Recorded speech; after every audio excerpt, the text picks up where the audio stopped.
Hello and welcome back to another episode of Mystery Red Reads. I am your host, Mystery Red, and this is my disclaimer. This beta read in concrete is at the author's request. This video is for learning purposes. Today we're looking at a memoir. I'm reading for No-Ant-5039, and we are looking at their memoir, A Soul Exchange. I think I'm doing the next 3 reads for them, and I think this first one is a look at their prologue. So we're going to look into that. My bunny is scampering in the hallway. I may have to stop her from doing something crazy, but I'll just hit pause if that happens. Hello, Easter. Girl, I'm running a space heater and I'm hoping that it's not super noisy in the background, but I also don't want her to chew on the cord or eat my plants. I don't typically let her in my office, but my daughter's at school. It's her bunny, and she was so cute, and oh, no, don't eat that. Ah! Okay, she's so cute. She's so cute, and she begs really well. Like, she doesn't live in a cage. She lives in like a puppy playpen, but like the plastic fence panels that go together. You link them together, and you can make it as big as you want. So she has one of those so that she has room to hop around. But we typically let her out if we're not busy. And I'm home alone right now, and she was begging and very cute, and I felt sad for her because it's too cold for her to go outside, so I let her out. And now I have to make sure the house is bunny proof. My office is the least bunny proof area, and she's back. This is going to be fun. Okay, so we're looking at a prologue. Hypocrisy, contradictions, and all those blank expectations. Okay. All right, let me try this again without scampering bunny interruptions. She has bounded around the room and left, and we are going to try this again. Hypocrisy, contradictions, and all those blank expectations. Preface. With a long blink into consciousness, the circled driveway of my childhood home came into focus. From the brick steps, I was surprised to see my dad standing under the oak tree talking to a sheriff. What the is going on? Moments of awareness were piecemeal, and of those pieces, only fragments are memories. I love that. Okay, I love that line. Although, with a long blink into consciousness. How long is a blink? How long is a blink? I don't know if that opening line is working for me. And the only part that's not is the long blink. You may want to toy with that part.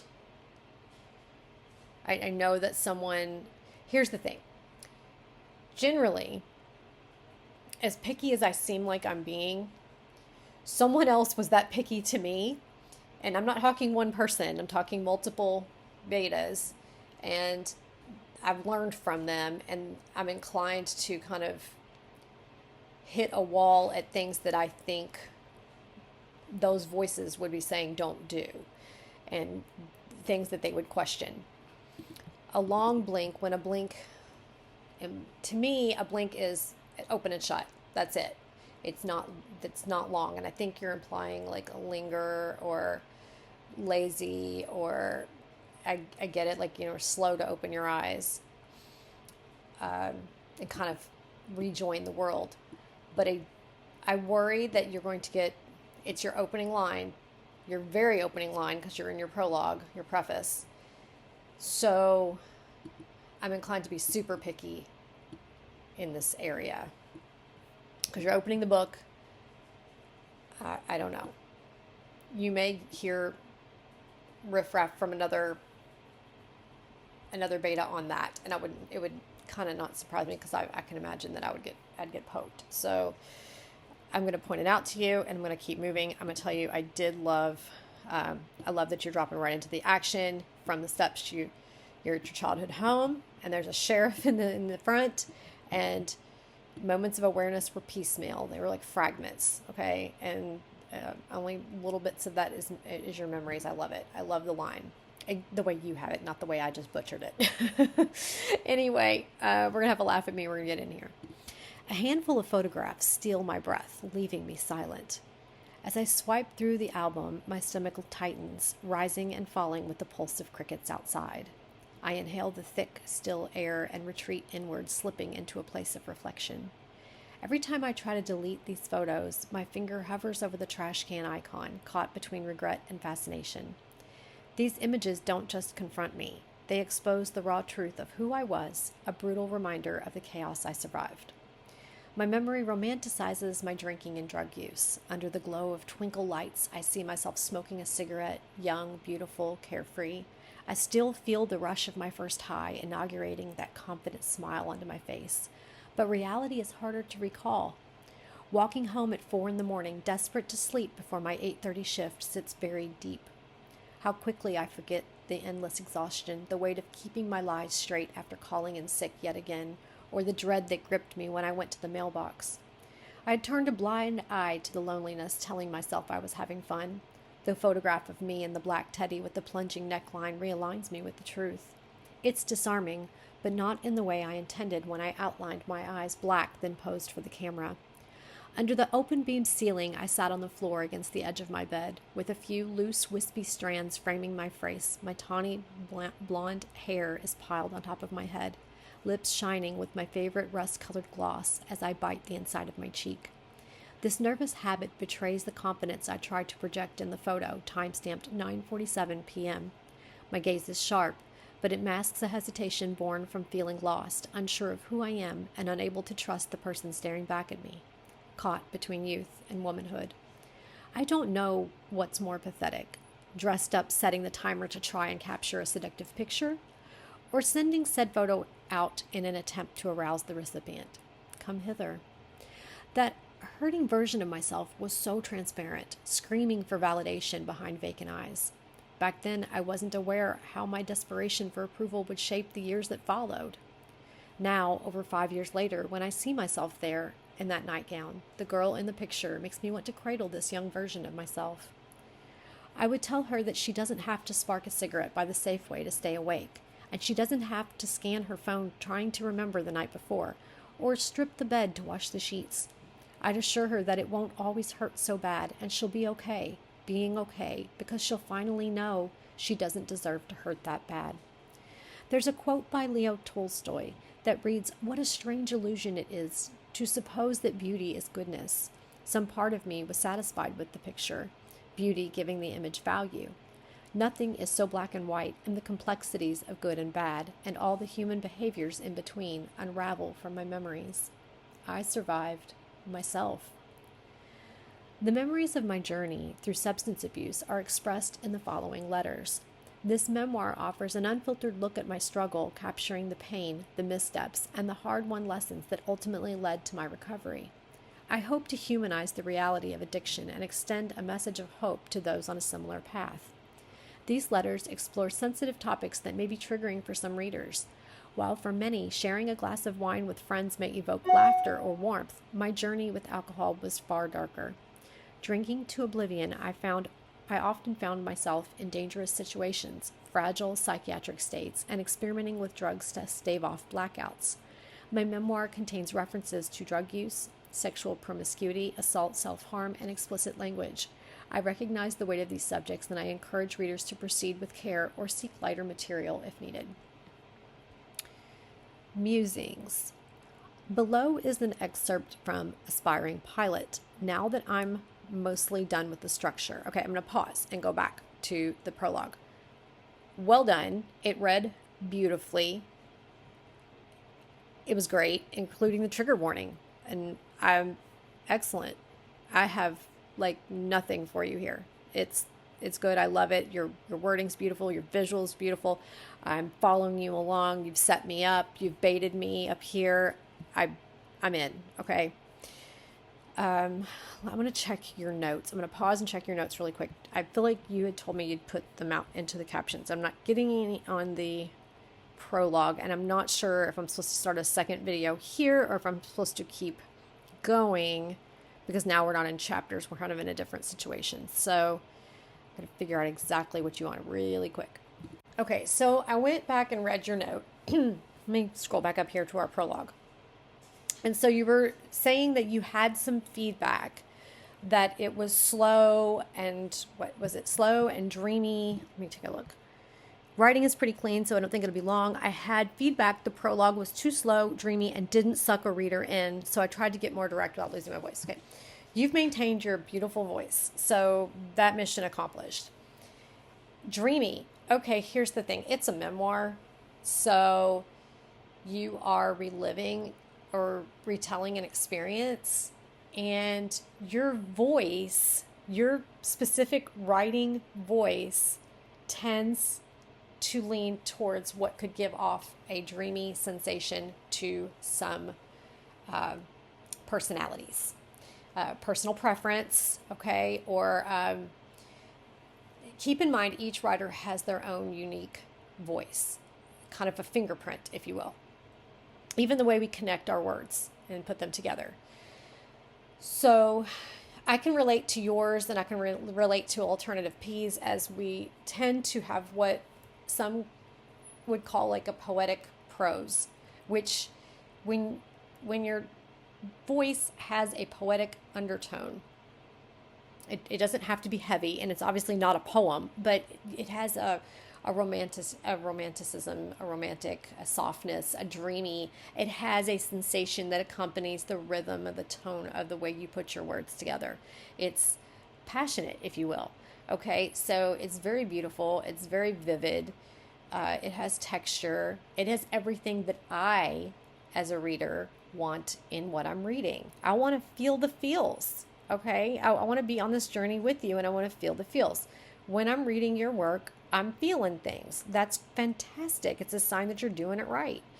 Honestly, whatever genre you're writing for, your goal is for your reader to have the feels. It doesn't have to be tear feels. It could be fear feels. Whatever it is, you're wanting them close to you, feeling and caring about what you're saying.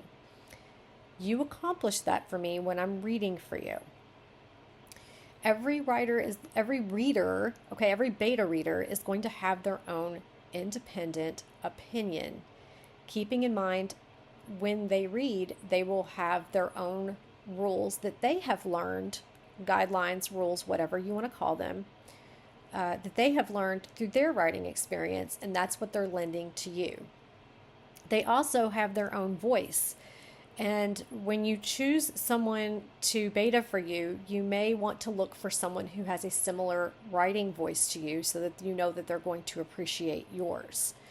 And that kind of it leans to when we go to wherever we go to buy books or borrow books or read books or whatever, buy them, borrow them, whatever the situation is. When we pick them up and we look at the back, first, before we've even come to pick up the book, which we might be inclined to pick up if the cover's good and it looks good, or the title is good and is intriguing. We might also pick up a book, just before we even know anything about it. The first thing we see is the cover and the title. And then we open it. First, we might look at what is it? Is this fantasy? Oh, how do you feel about fantasy? Is this mystery? How do you feel about mystery? Is this a memoir? How do you feel about reading a memoir? Do you like reading memoirs? So first you're going to kind of look at the cover, look at the title, and then you're going to think, is this even something I'm interested in reading by the genre? Perhaps these are all things that might go through you. And then you start to read. Okay. Well, the minute that I read a voice like yours and mine and P's, I'm immediately, The Great Wicked, let me throw that in there too. Even though it's fan fiction, they have all the power, all the writing power to write a novel. So when I see that specific voice, I am drawn to it. But part of the reason I am drawn to it is that I'm an empath and I am all about the feelings. So when you want to work on your writing and you want to work on feelings, I'm your girl.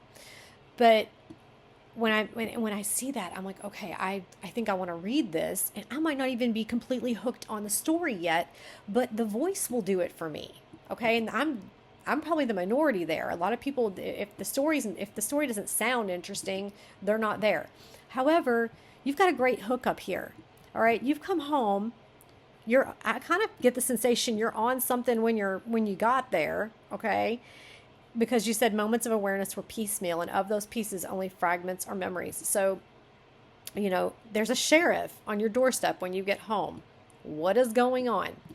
I like that you have a curse word right out the gate. Some people are going to be wishy-washy about that. I like it because it sets the tone of what you can expect when you read this. And you're also reiterating that and clear about it down here in your trigger warning. All right? I feel like you've been forthcoming. You've done your job. We can't decide for someone if this isn't appropriate for you and you didn't put it down and you kept reading it, that's on you. We can't be responsible for everything someone chooses to do. So I'm really big to defend you here that I feel like it's a good opening. That's my personal opinion. I enjoyed it.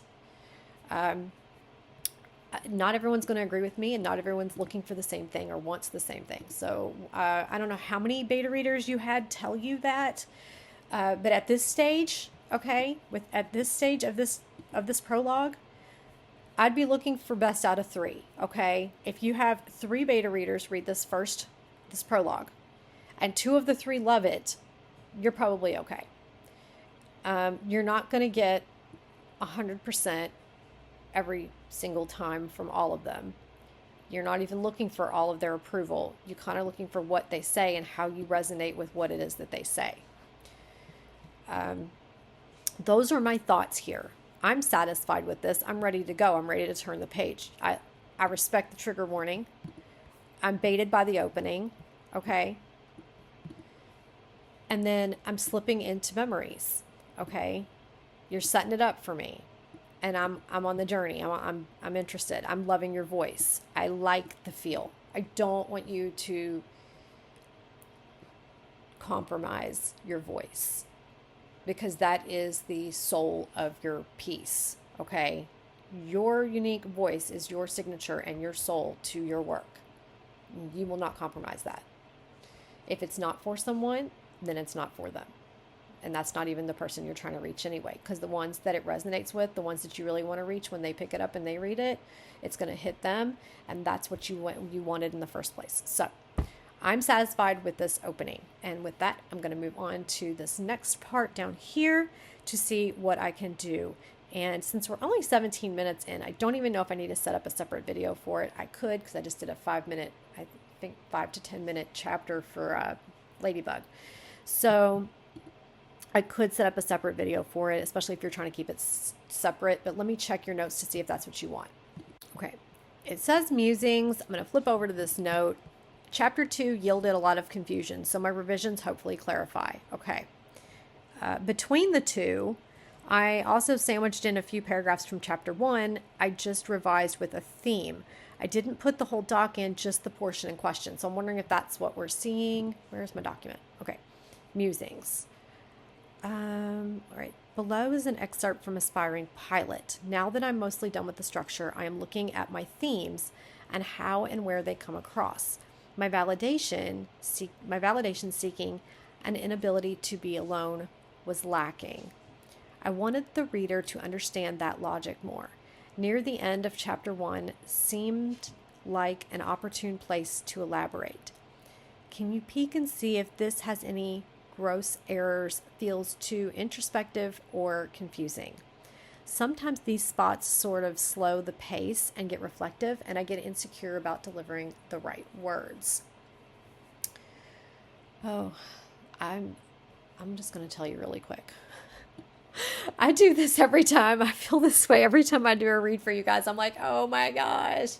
It's like, come on, brain, put the words to my lips and out my mouth so that I sound like an articulate person who makes sense and not a rambling fool. But I think you all get stuck with the rambling fool and hopefully some little diamonds come out of it. I don't know. But I do feel like I wish that I could speak smooth and eloquent all of the time and not have gaps in and but and all those things. However, I have to give myself some props because I do these live and I don't edit them. So you get exactly what happens. Whatever it is that happens in or in the room with me or around me and all the other nonsense. So I'm going to look at a couple things. And I may pause here to kind of marinate on it because I want to give myself a minute to think about exactly what you're asking me. You're done with the structure. You're looking at your themes and how and where they come across. So one of those is validation seeking and an inability to be alone. You feel like it's lacking. I think there are probably places where you more or less flat out said you were validation seeking and that you didn't want to be alone. If you wanted to elaborate those, is that what this is? I wanted the reader to understand the logic more. Near the end of chapter 1 seemed like an opportune place to elaborate. If I'm going to go look at this, but just keeping this whole thing in mind, if you search through the memoir for validation seeking or alone, the word alone, and then go back and look at that area and look at the word if it pops up for you, and kind of look at that area where that word is, see if there's an opportunity right there to reword it so that you are not saying I'm validation seeking or I don't want to be alone or I'm, that kind of thing. Use that as an opportunity to show it, and then you will be expanding on it there. So let me summarize again. If you're looking for a place to elaborate on your validation seeking, to show it, okay? If you're looking for places to stretch, to bring that forth more, and your inability to be alone, do a document search for keywords like validation, seeking, inability, or alone. Okay, look for those. And whenever they pop up, read the text surrounding it and ask yourself, am I showing my validation seeking? Am I showing my inability to be alone? Or did I just say I didn't want to be alone and I needed validation? And if you decide that the way that it's presented is telling, that is an opportunity for you to change it to be showing. I hope that makes sense. If you have any questions about it, let me know. I wanted the reader to understand that logic more. Near the end of chapter 1 seemed like an opportune place to elaborate.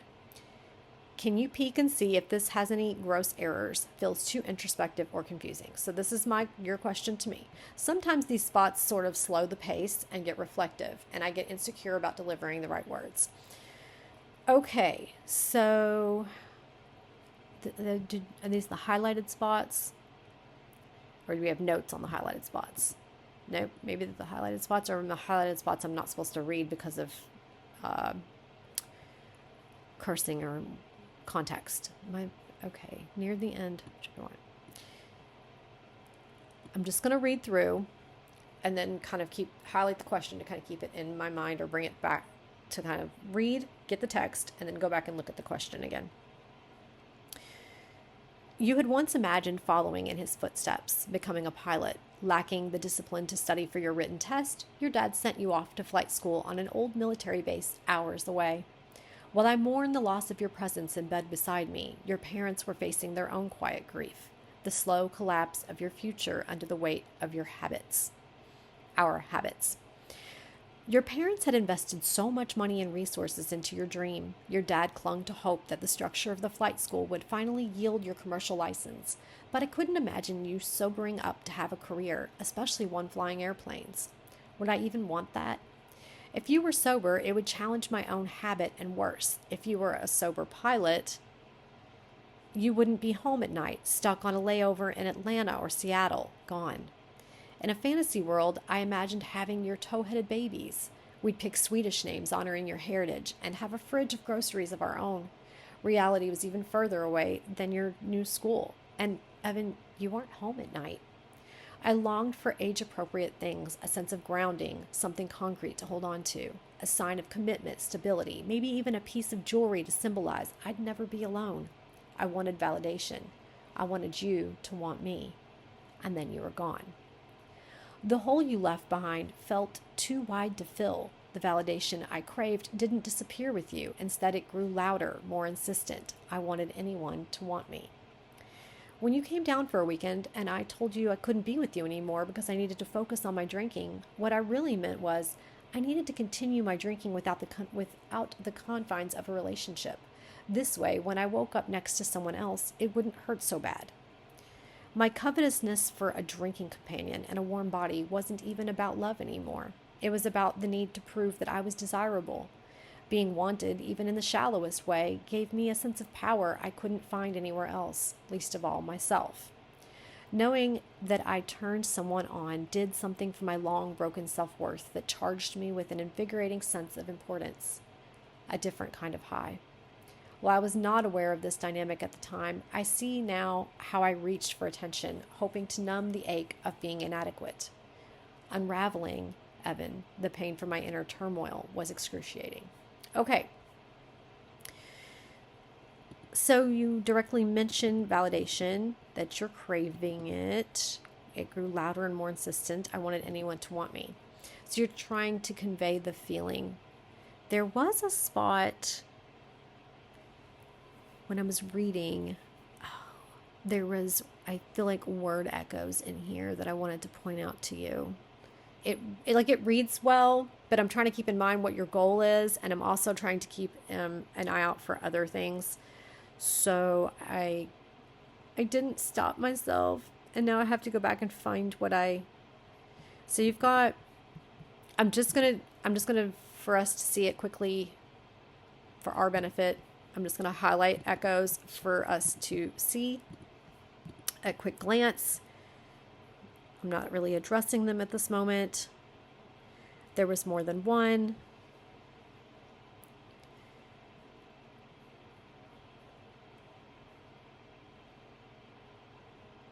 Okay. I know there's another one. Okay, I paused so that we didn't have just like minutes and minutes of me sitting here trying to find something that if I had pointed it out the minute I saw it, so this is what happens when I don't make myself stop.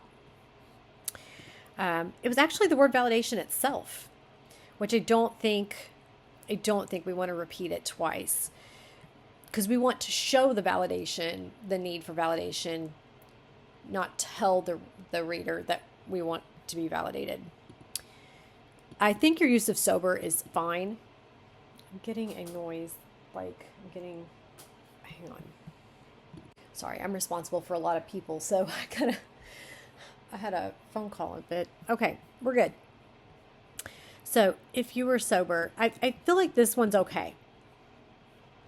If you were sober, it would challenge my own habit, and worse. If you were a sober pilot, you wouldn't be home at night. So I'm inclined to just show you that I noticed it, but I think it's fine. Leave it.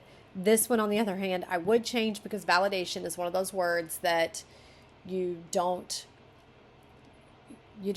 see it all that often. And we also, because it's the feeling, the sensation you want to get across, you don't want to tell it, you want to show it.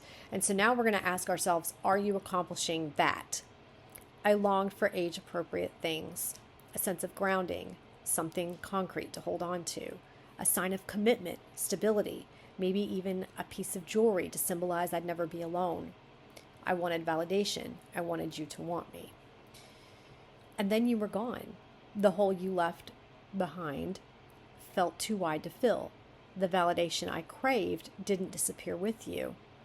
Okay, so instead it grew louder, more insistent. I wanted anyone to want me. You have what you wanted, but I'm worried that we might be telling. So we also have wanted and wanted. I'm wondering how many wanteds we might have. I'm just kind of screening for, you might do a search, maybe, I'm not sure. Yep, there it is. Okay, so yeah, you know what I would do? I would do exactly what I suggested in the beginning, and I would search for this word, I would search for this word, and then I would read the surrounding text and ask myself, am I showing this or am I telling this? Here's the thing. If the scene that you lay out, whatever the circumstances are that are surrounding the interaction, if the interaction, the memory that you're pulling from conveys the feeling, then you've accomplished the goal. And you don't have to say that you wanted validation, because you've shown us what you did wanting validation, seeking validation. Almost like if I read it and I said, wow, it seems like you were really seeking validation there, you'd be like, oh, mission accomplished. Okay. So the trick here is that I have already read this, and so I already I already know. And so it's hard for me. That's why the first read is so golden, because I can't unknow what I know. And therefore it's harder and harder to find what you're wanting, but I can tell you what to do to get it. And then you can pass it. You can do what I'm suggesting, and then pass it to a different reader, and ask specific questions. For example, how would you ask someone if it seems like, what do you think of me in this chapter? What do you think I'm looking for in this chapter? What do you think it is that my goal is, or what do you think it is that I wanted? So literally, you could have someone beta the chapter and ask specific questions like that, and you're looking for them to respond with like some of the keywords or even an explanation that leans towards what you were wanting your reader to get. And when they come back with that magic word, you're gonna have the validation you wanted. See what I did there? Okay. Nerd. I know I'm a nerd. Okay. My covetousness for a drinking companion in a warm body wasn't even about love anymore. So basically what I'm seeing when I read this line, okay, when you tell me that, I'm getting that you were seeking validation by using your own body, by people wanting you. It was about needing to prove that I'm desirable. Okay. So what you're doing here, okay, which I'm guessing you were sleeping around because that made you feel wanted, which made you feel whole for a minute. Okay. It didn't last because it wasn't built on a foundation in a relationship, which is ultimately what you really wanted and needed, even if you didn't know it. That's what I'm guessing. Okay. So if any of those musings, based on what I'm reading and not based on me seeing the word validation or wanted and you telling it to me, but me reading lines like this one right here, okay, by the scene, by the action, by the memory, by what happened in it, you can ask me. So before you go changing things in your work based on even whatever your goal is, ask your different betas, specific questions to see if their answer supplies you with your goal, because then you're going to know if you've already met it. You don't want to be changing it if it's already done, okay? And we don't want it to become telling when you've already been showing it through the experiences. So like right here, this line is showing to me my covetousness for a drinking companion, okay? Your desire to be with a person also drinking with you, and a warm body, because it feels good, wasn't about love anymore, okay? If it's not about love, then it's because you had a need and you were just filling the space, okay?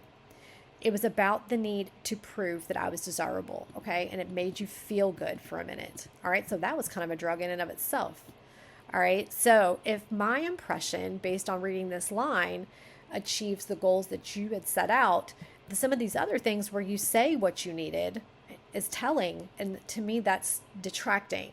I don't want you to tell me. I want to feel what you felt. I want to feel it in my gut or in my heart, and feel that longing and feel that need based on the story that the image, the memory that you have played out for me. I hope that this insight, this musing helps. I don't know if it's exactly what you wanted, but I'm hoping it's close and I'm hoping it's helpful. Let me know. All right, guys, that is it for this episode of Mystery Red Reads. I will see you guys next time.